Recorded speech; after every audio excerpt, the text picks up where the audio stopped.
नमस्कार दोस्तों, EMFT lecture series में आप सबका बहुत स्वागत है। Reflection of plane wave at normal incidence concept का ये बिल्कुल लास्ट वीडियो है। इसमें मैं आपको बताना चाहता हूँ कि अगर इस कॉन्सेप्ट के बेसिस पे कोई न्यूमेरिकल प्रॉब्लम आपके एग्जाम में आता है तो उसके लिए आपको बेसिकली क्या क्या चीज़ें ध्यान रखनी है। तो यहाँ अगर न्यूमेरिकल आता है उसके सॉल्यूशंस को लेके क्या क्या कॉन्सेप्ट यूज होंगे वो आपके सामने डिस्कस करेंगे। ये आपका इंटरफेस है, यानी इसके लेफ्ट साइड आपका मीडियम 1 है और इसके राइट साइड आपका मीडियम 2 है। कोई भी अगर मीडियम है तो उसकी 3 इलेक्ट्रिकल प्रॉपर्टीज आपको हमेशा दी जानी चाहिए। सिग्मा 1 यानी उसकी कंडक्टिविटी क्या है, उस मीडियम का एप्सिलॉन 1 यानी परमिटिविटी क्या है और उसकी परमिएबिलिटी क्या है।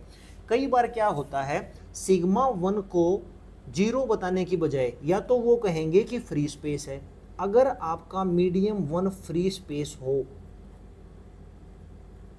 ठीक है, या फिर आपका लॉसलेस मीडियम हो, चाहे मीडियम 1 हो चाहे मीडियम 2 हो, तो इन दो वर्ड्स को देखते ही आप ये डिसाइड कर लेना कि जो आपका सिग्मा 1 है उसे आपको 0 लेना है, क्योंकि लॉसलेस होगा वहां पे भी आपकी कंडक्टिविटी 0 होगी और आपका फ्री स्पेस है वहां पे भी आपकी कंडक्टिविटी 0 होती है। अब एप्सिलॉन 1 आपका रिप्रेजेंट होता है epsilon note into epsilon R1, mu 1 mu naught into mu R1 से रिप्रेजेंट किया जाएगा।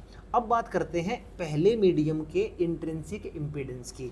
तो पहले मीडियम का अगर फ्री स्पेस दे रखा है तो वो ईटा नोट के ही बराबर होगा। वैसे देखा जाए तो इंट्रिंसिक इम्पीडेंस का फार्मूला होता है J omega mu divided by sigma plus J omega epsilon under the root.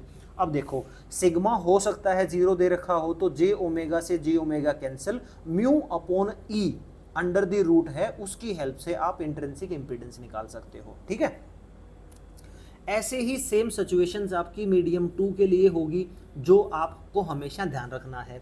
ईटा 1 मैंने बताया तो यहाँ म्यू 1 और एप्सिलॉन 1 और सिग्मा 1 लिखना पड़ेगा। सिमिलरली आप ईटा 2 भी निकाल सकते हो।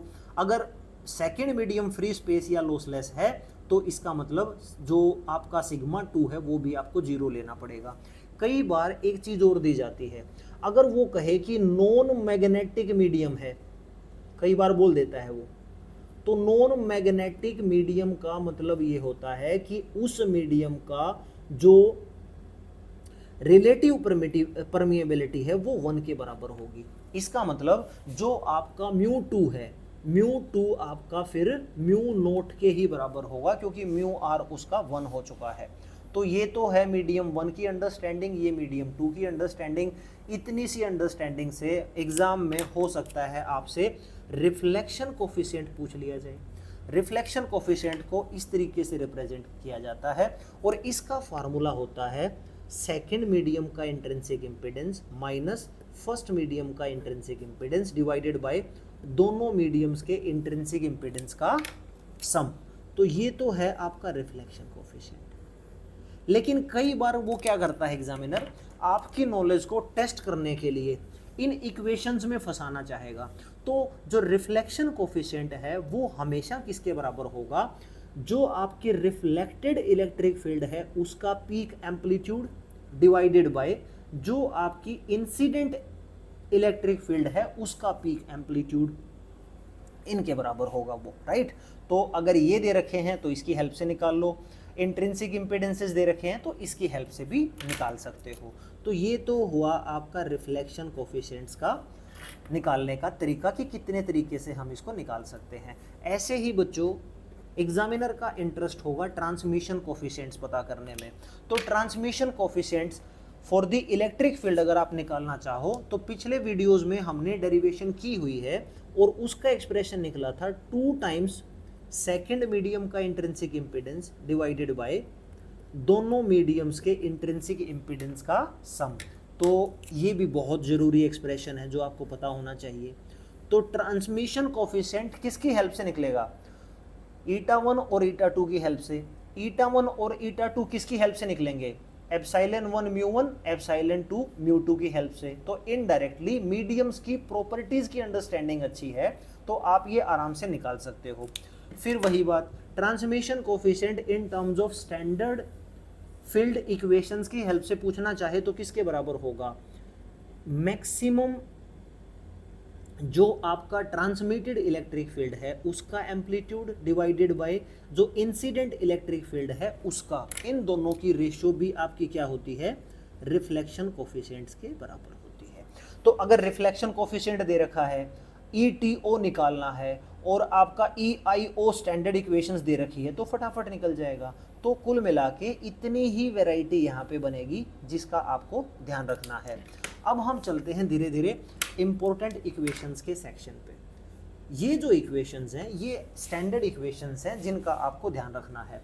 पहली equation, incident electric field standard है EIO, यानी वो पीक एम्पलीट्यूड जब आपकी प्लेन वेव फर्स्ट मीडियम से सेकंड मीडियम में जाएगी तो फर्स्ट मीडियम के इलेक्ट्रिक फील्ड का मैक्सिमम कितना एम्पलीट्यूड है वो EIO है।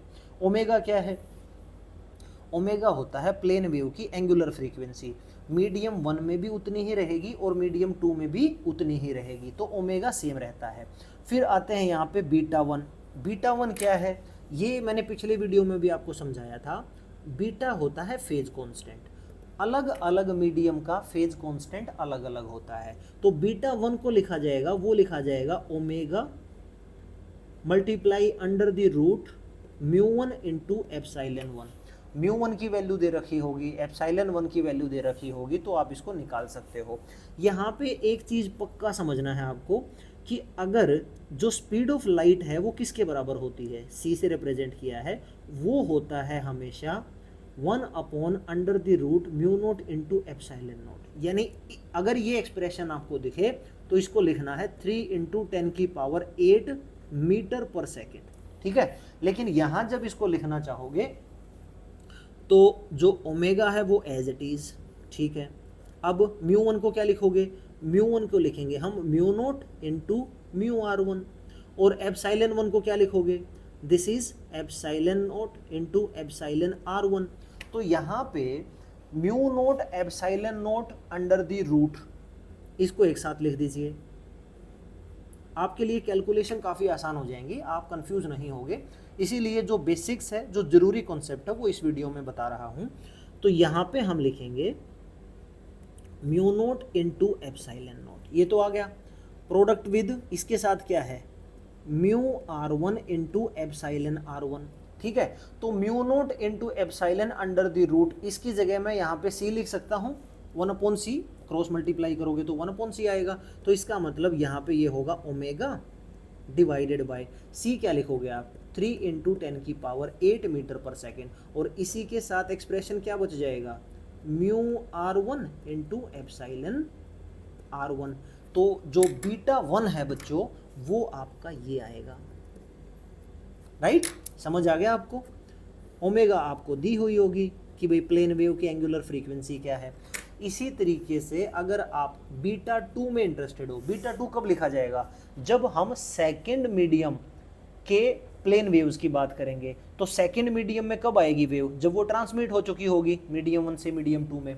तो ET में बीटा 2 लिखा गया है, HT में भी बीटा 2 लिखा गया है, बाकी में बीटा 1 लिखा गया है, क्योंकि इंसिडेंट वेव हो या रिफ्लेक्टेड वेव हो वो मीडियम 1 में ही रहती है, तो उन सब के लिए फेज कांस्टेंट बीटा 1 ही रहेगा। तो बीटा 2 अब यहाँ डायरेक्टली लिख सकते हैं हम, ओमेगा डिवाइडेड बाय 3 इंटू 10 की पावर 8 मल्टीप्लाई, क्या लिखूं, सेकेंड मीडियम का relative permeability μr2 into relative permittivity. तो ये जो एक्सप्रेशन है, ये एक्सप्रेशन भी आप अगर पूछा जाए तो डायरेक्टली यूज कर सकते हो, राइट।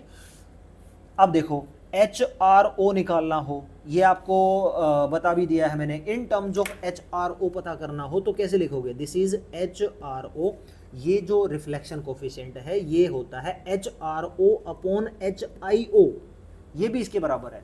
और in terms of magnetic field लिखोगे तो ट्रांसमिशन कोफिशिएंट्स को क्या लिखना पड़ेगा, HTO अपॉन HIO, राइट। तो ये भी हमारा जरूरी है। तो सारी चीज़ें इंटरकनेक्टेड हैं, कंफ्यूज नहीं होना है। इस वीडियो में पूरा कॉन्सेप्ट आपको डिटेल में बता दिया है। अब ये रही बात डायरेक्शंस की, डायरेक्शंस इस वीडियो से जस्ट पहले पूरा डिटेल एक्सप्लेन किया है कि डायरेक्शन कैसे निकाली जाती है। क्वेश्चंस में अगर डायरेक्शन नहीं दे रखी हैं तो बाय डिफ़ॉल्ट आपको हमेशा ये मानना है कि फर्स्ट मीडियम हो या सेकंड मीडियम हो, इलेक्ट्रिक फील्ड की डायरेक्शन हम सेम रखेंगे और मैग्नेटिक फील्ड की डायरेक्शन हमारी चेंज हो सकती है। लेकिन डेरिवेशंस में मैंने इलेक्ट्रिक फील्ड की डायरेक्शन सेम मान के भी एक्सप्रेशन डिराइव कर रखे हैं और मैग्नेटिक फील्ड की डायरेक्शन को सेम रख के भी एक्सप्रेशन डिराइव कर रखे हैं। तो इस वीडियो में यहाँ पे हम reflection of plane wave at normal incidence complete concept को ख़त्म करते हैं। नेक्स्ट वीडियो में हम पॉइंटिंग थ्योरम और पॉइंटिंग वेक्टर्स के बारे में इन डिटेल जानने की कोशिश करेंगे। Thank you so much for watching this video.